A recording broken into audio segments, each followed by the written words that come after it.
Assalamualaikum warahmatullahi wabarakatuh. Selamat morning, good pagi mahasiswa. Semoga dalam keadaan sehat selalu, stay positif dan jangan lupa bersyukur hari ini. Halo, halo. Bertemu kembali di minggu ini untuk melanjutkan materi yang minggu lalu mengenai perencanaan pembelajaran penjaskes anak usia dini. Oke, langsung saja. Nah, mengingat-ingat dari materi minggu lalu bahwa pembelajaran itu meliputi kompetensi dasar yang memadukan semua program pengembangan, yaitu ada nilai agama dan moral, fisik, motorik, kognitif, bahasa, sosial, emosional, dan seni. Gitu. Nah, karena ini mata kuliahnya pembelajaran penjaskes anak usia dini, jadi saya fokusnya ke fisik motorik saja. Oke, nah, di fisik motorik ini, sesuai dengan Permen nomor 137 tahun 2014 tentang Standar Nasional Pendidikan, lingkup dari fisik motorik itu meliputi motorik kasar, halus, kesehatan, dan perilaku keselamatan. Nah, berbicara mengenai pembelajaran sudah diawali ya dari pertemuan minggu lalu, jadi minggu ini hanya implementasinya saja berikut dengan penilaian khusus untuk pembelajaran pendidikan jasmani. Karena untuk model pembelajaran anak usia dini itu menggunakan kurikulum 2013 yaitu pembelajaran tematik terpadu, keterpaduan. Jadi penilaiannya sih sebetulnya ya hampir-hampir sama ya. Maksudnya hampir sama itu dalam satu pertemuan itu kan pasti mencakup dari agama, moral, fisik, motorik, kognitif, bahasa, sosial, emosional, dan seni. Jadi di sini itu penilaiannya tuh penilaian yang menyeluruh gitu loh. Jadi, tapi untuk mata kuliah ini saya khususkan untuk untuk program pengembangan yang fisik motorik saja. Nah, ini saya ingatkan kembali mengenai metode dan model pembelajarannya ya. Seperti ini.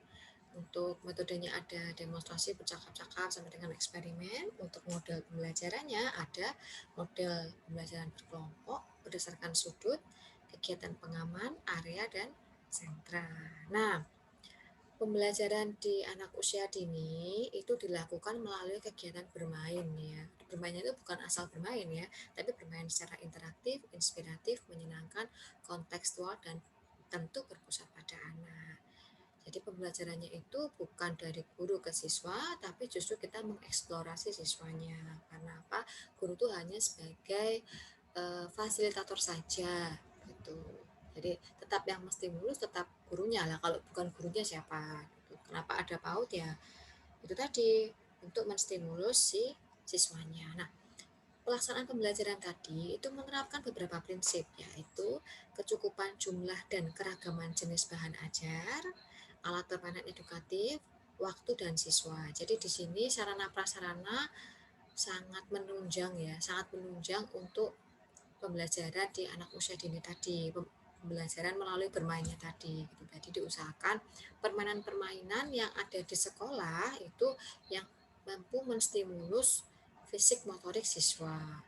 Gitu. Nah, pembelajaran untuk satuan PAUD sendiri itu dilakukan dengan lama belajar dan pengasuhan terprogram. Jadi lama belajar itu sudah jelas dilakukan di sekolahnya ya, yang mencakup prinsip-prinsip ini tadi, kecukupan akan jenis bahan ajar, alat permainan, dan waktu. Nah, di rumah juga ada yang namanya pengasuhan terprogram. Nah, pengasuhan terprogram ini jadi gini ya, maksudnya gini, pengasuhan terprogram itu pengasuhan yang dilakukan oleh guru di satuan PAUD atau TK-nya. Jadi namanya guru PAUD itu kan orang tua kedua ya setelah di rumah. Jadi ya tidak hanya mendidik tidak hanya mengajar saja tapi juga mendidik melalui pengasuhan tadi gitu. Nah, jadi ya guru PAUD, guru TK itu ya masih ada konsep ngomongnya juga ya, karena namanya juga anak usia dini ya, bukan sekolah siswa MI atau siswa MTS SMA gitu yang sudah mandiri. Jadi karena sini belum belum belum tercipta kemandirian, malah dibentuk kemandirian itu, jadi adanya pengasuhan terprogram. Nah, pembelajaran ini sendiri itu dilakukan berdasarkan RPPH, yang mana RPPH ini mencakup kegiatan yaitu pembukaan, kegiatan inti dan penutup. Yang mana pembukaan itu selalu diawali dengan berdoa ya, jangan lupa berdoa. Kemudian cek kehadiran siswanya. Itu cek kehadiran siswanya itu tidak melulu yang hadir atau tidak hadir ya. Untuk anak usia ini mungkin bisa dilihat mana yang kosong atau ada dapat konfirmasi dari orang tua mengenai ketidakhadiran siswa.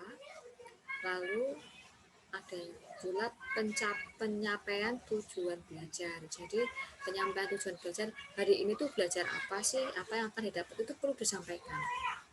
Seperti minggu lalu di awal pertemuan kan saya selalu bilang, nanti dari materi ini Anda diharapkan mampu ini, Anda bisa, Anda mengetahui gitu lah. Itu penyampaian tujuan. Walaupun masih anak usia dini disampaikan saja. Sembari apa? Penyampaian tujuan tadi untuk ancer-ancer kita, untuk patokan kita ketika mengajar. Lalu masuklah kegiatan inti yang dilaksanakan dengan pendekatan saintifik 5M ya, mengamati, menanya, kemudian mengkomunikasikan dan sebagainya, itu selalu dilaksanakan di kegiatan inti. Nah, kegiatan inti ini tidak hanya menyampaikan 5M tadi ya, ada pula penyampaian nilai karakter beserta reward and punishment. Jadi ketika Anda mengajarkan pada kegiatan inti itu ada reward, ada punishment. Jadi rewardnya misal Anda memberikan reward verbal seperti ucapan bagus, pintar, luar biasa, good job. Gitu. Kalau non verbalnya itu biasanya dikasih stiker gitu ya, stiker atau stempel-stempel bintang. Nah, kegiatan di akhir pembelajaran diantaranya menyimpulkan. Jadi yang namanya pembelajaran itu hendaknya disimpulkan. Jadi anak itu hari ini belajar apa. Nah, lalu simpulannya melalui lisan aja. Lalu nasihat, diberi nasihat ya, karena ada penyampaian nilai karakter, lalu ada refleksi umpan balik, penilaian lah biasanya diberi bintang, diberi apa namanya, apa sih kata-kata pintar gitu misalnya, dan penjelasan pembelajaran berikutnya. Jadi besok tuh mau belajar apa sih gitu, supaya anak itu punya motivasi untuk mengikuti pembelajaran selanjutnya. Nah, yang namanya guru kadang lupa nih pembukaannya, penyampaian tujuan belajar dan penutupnya diantaranya tadi menyimpulkan. Nah, gitu nggak usah yang guru ya, kadang saya juga lupa gitu. Yang udah nyampaikan tujuannya cuma lupa nggak disimpulkan gitu. Kadang disimpulkan lupa tidak menyampaikannya, itu wajar lah. Tapi melalui jam terbang bisa disempurnakan lagi. Nah, RPPH disusun sebagai acuan pembelajaran harian. Nah, diantaranya komponen RPPH itu ada tema, subtema atau sub-subtema, nah, kelompok usia, alokasi waktu, kegiatan belajar, diantaranya tadi ya, 3 tadi, pembuka, inti, penutup, indikator capaian perkembangan, penilaian perkembangan, serta media sumber belajar anak. Jadi di sini nanti saya tampilkan pula mengenai contoh RPPH ya. Jadi fokus saya pada pembelajaran penjaskes anak usia dini. Oke, di sini nah, struktur program pengembangan dan lama belajar PAUD itu ada bagiannya masing-masing gitu ya. Ada 6 program pengembangan, 4 kompetensi ya, sikap spiritual, sosial, pengetahuan keterampilan ya. Poin A B ini, poin A kompetensi, oh iya, kompetensi sosial, pengetahuan, sikap ya, ada 4 betul. Dan ini adalah lama waktu belajar. Jadi kalau dari usia lahir sampai dengan 20 tahun tuh satu minggu ada 120 menit, jadi 120 menit dibagi satu minggu, jadi ada berapa lah, bisa dihitung ya. Kemudian kalau 2 sampai 4 tahun 360 menit per minggu. Nah, sedangkan untuk 4 sampai 6 tahun ini 900 menit per minggu, terdiri atas 540 tatap muka dan 360 menit pengasuhan terprogram. Jadi pengasuhan terprogram ini ya dalam bentuk penanaman nilai karakter, pembiasaan, kemandirian, nah itu pengasuhan terprogram. Itu makanya ini yang membedakan antara anak yang sekolah PAUD, anak yang sekolah TK dengan yang tidak. Karena apa, nanti ketika masuk MI, ketika masuk MTS akan terlihat kemandiriannya, bersosialisasi. Nah, itu yang beda di situ. Cuma belum disadari oleh masyarakat Indonesia akan pentingnya memasukkan putra-putrinya ke jenjang sekolah usia dini gitu loh. Kebanyakan lah ngetek-ngetek lah duit dok, wis kanggo langsung baik SD, langsung baik MI. Nah, gitu. Tapi nah nilai-nilai ini loh, ternyata kan sudah ada kurikulumnya seperti ini. itu yang membedakan itu ya. Sedangkan untuk ya ada lagi 900 menit per minggu, 150 menit untuk 6 pertemuan per minggu, atau 180 menit untuk 5 pertemuan per minggu. Jadi ini untuk kalau 1 minggu itu 150, kalau yang 5 hari itu 180 menit. Pengasuhan programnya ya. Nah, pembelajaran tidak langsung, jadi di anak usia dini ini ada pembelajaran langsung, ada pembelajaran tidak langsung ya. Dalam proses pembelajaran itu ya, selain dalam kegiatan pembelajaran yang pembukaan, inti, penutup, itu ada kegiatan pembelajaran langsung maupun tidak langsung. Pembelajaran tidak langsung itu pembelajaran yang tidak dirancang khusus namun terjadi dalam pembelajaran langsung. Nah, kalau pembelajaran langsung itu penekanan pada KI 3 dan KI 4 yang muncul dampak ikutan pada pengembangan nilai dan sikap. Jadi gini teman-teman, pembelajaran langsung KI 3 dan KI 4 otomatis akan mempengaruhi pembelajaran tidak langsung, yaitu KI 1 dan KI 2, yang mana KI 1 itu adalah sikap spiritual ya, kompetensi spiritual, KI 2 adalah sikap kompetensi sosial gitu. Nah, kalau yang di RPPH itu berkenaan dengan pengembangan KI 3 dan KI 4, tapi otomatis yang dikembangkan KI 3 KI 4 berpengaruh ke KI 1 dan KI 2-nya. Gitu. Contohnya ya, pembelajaran tidak langsung itu ketika pembukaan ada berdoa. Berdoa itu berarti kompetensi spiritual yang sedang diajarkan. Nah, kan? Kemudian ketika kegiatan inti, kegiatan pembukaan, kegiatan inti, kegiatan penutup, ada kompetensi sosial, yaitu nilai-nilai karakter yang dibangun.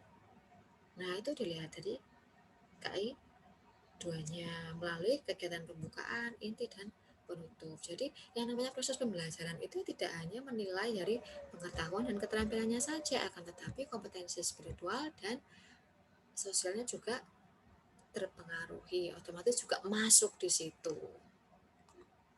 Nah, tadi sudah pembelajaran ya. Sudah pembelajaran, sekarang ada proses penilaian. Gitu. Nah, penilaian itu artinya intinya apa sih? Jadi, penilaian itu adalah proses pengumpulan dan pengelolaan informasi untuk mengukur capaian kegiatan belajar anak. Penilaian di sini ada dua jenis, yaitu penilaian proses dan hasil, serta penilaian autentik. Jadi kalau penilaian proses dan hasil itu proses mengumpulkan, mengkaji berbagai informasi yang sistematis, terstruktur, berkelanjutan tentang tumbuh kembang anak dalam kurun waktu tertentu. Nah, kalau autentik ini penilaian proses dan hasil belajar untuk mengukur tingkat capaian sikap spiritual, pengetahuan, dan keterampilan, yang mana ini menekankan kepada apa yang sudah dicapai anak gitu loh.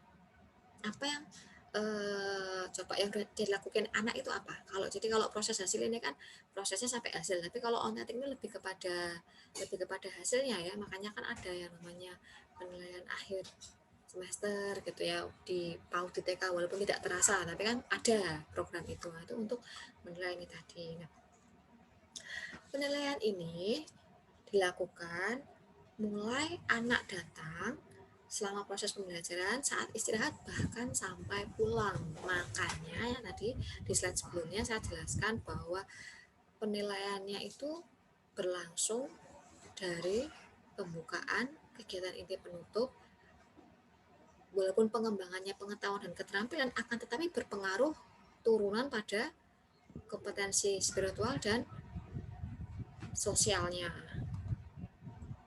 Ya, jadi kalau teman-teman itu kemarin buat RPPH-nya sistemnya borongan di akhir, ya berarti ya mohon konsep untuk membuat administrasi pengajarannya diperbaiki lagi ya. RPPH kan rencana pelaksanaan. Nah, ya, jadi ini yang saya khawatirkan ketika simpulan pertemuan minggu lalu, bahwa memang ya penilaian itu dilaksanakan dari anak datang, anak belajar, anak istirahat itu dinilai loh. Dinilai apa? Dinilai sikapnya. Gitu ya, sampai anak pulang. Nah, hasil penilaian tadi dapat dirangkum dalam kurun waktu harian, mingguan, atau bulanan ya. Penilaian proses dan hasil belajar ini dimasukkan dalam format yang disusun pendidik setiap selesai melakukan pembelajaran. Jadi sudah ada format-formatnya ya, bahkan sudah ada softwarenya, sudah ada aplikasinya untuk memasukkan nilai-nilai peserta didik kita. Nah, untuk catatan proses penilaian dan hasil belajar dimasukkan dalam formatnya bisa mingguan, bisa bulanan yang disimpulkan dan dilaporkan kepada orang tua. Jadi kalau di PAUD TK itu rapotnya rapot-rapot kualitatif ya, rapot-rapot yang deskripsi gitu. Jadi bisa buat deskripsi itu dari mana? Ya dari ini penilaian yang dilakukan anak setiap harinya, minggunya, bulan. Gitu. Oke. Nah, untuk teknik dan instrumen yang digunakan penilaian kompetensi-kompetensi tersebut ada yang namanya observasi, ada juga percakapan, jadi tanya jawab gitu ya, penilaian lisan kalau saya sebutnya. Kemudian penugasan, ada juga unjuk kerja, hasil karya, anekdot, dan portofolio. Di sini nggak banyak asing ya, cuma yang berbeda ini anekdot. Jadi anekdot itu saya menyebutnya sebagai catatan lapangan, di mana penilaian ini berdasarkan catatan sikap atau perilaku khusus yang terjadi secara insidental. Jadi kejadiannya hanya tertentu, gitu loh. Misalnya hari ini ada anak yang eh, nangis sendiri sampai teriak-teriak, padahal nggak seperti hari biasanya. Kenapa? Nah itu ditulis dalam catatan harian, anak ini kena ini menangis dengan teriak-teriak itu kenapa. Jadi maksudnya apa, ketika nanti Anda komunikasi dengan orang tua dan ada kegiatan parenting, ada pembagian rapot, itu bisa disampaikan secara personal dengan si orang tua. Iya Bu, tanggal segini gini. Jadi bisa merunut kejadian-kejadian kenapa sih si anak kok jadi seperti ini. Oh karena sebabnya seperti itu gitu ya. Nah, oke, saya sampaikan pula mengenai RPPH. Oke, saya share sebentar ya. Ini adalah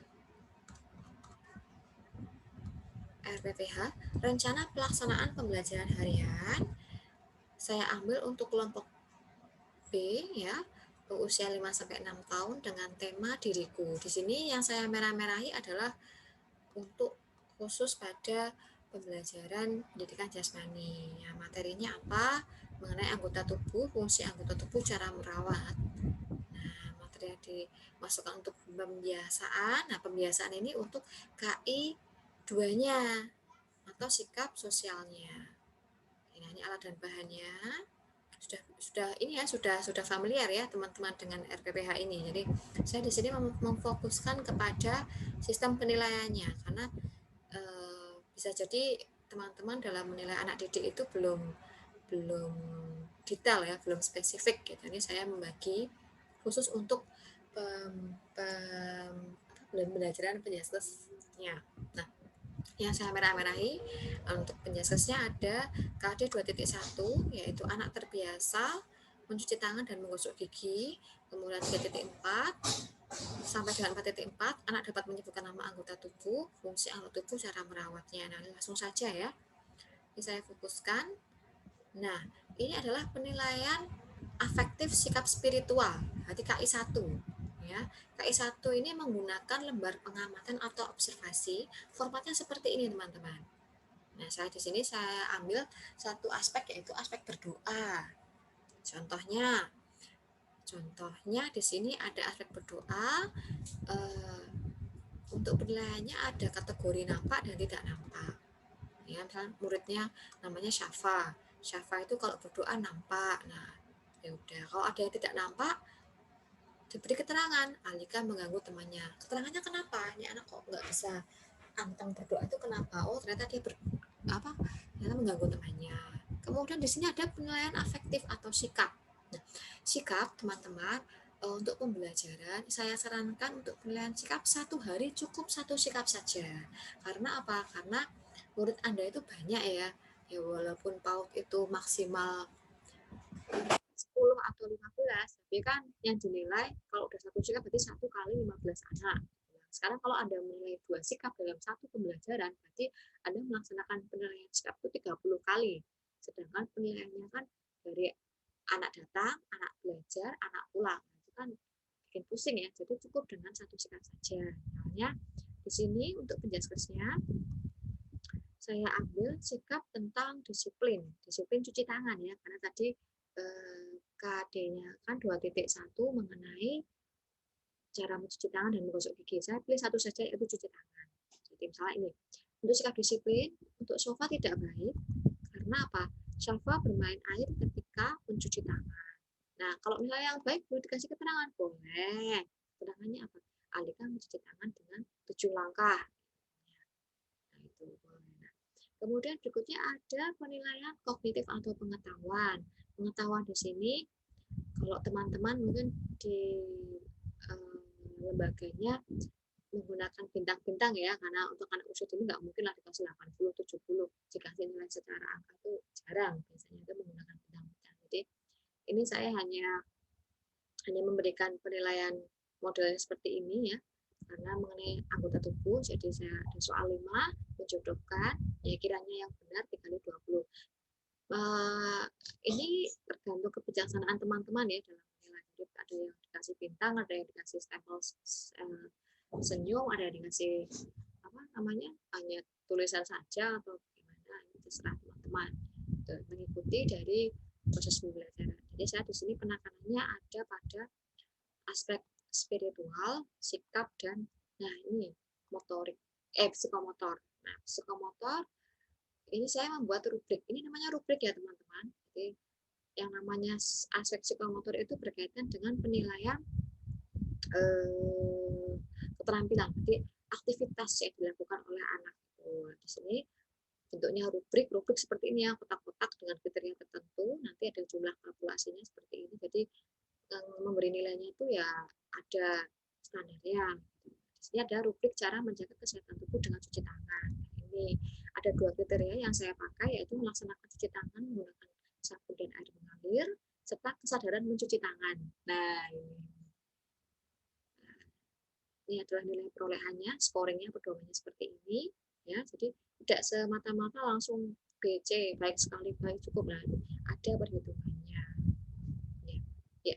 Seperti itu teman-teman. Nanti file ini juga saya share di Google Classroom di pertemuan minggu ini. Oke, sekian dulu pertemuannya.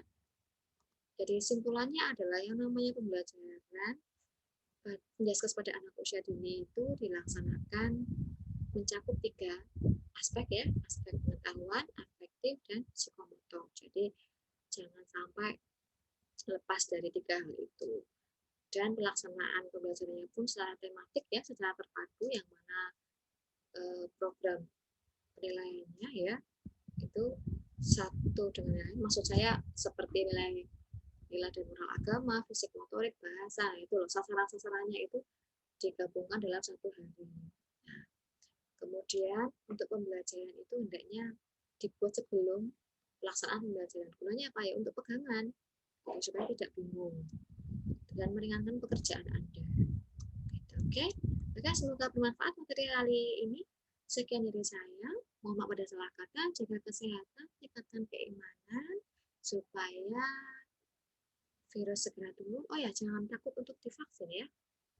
Semangat semuanya. Wassalamualaikum warahmatullahi wabarakatuh.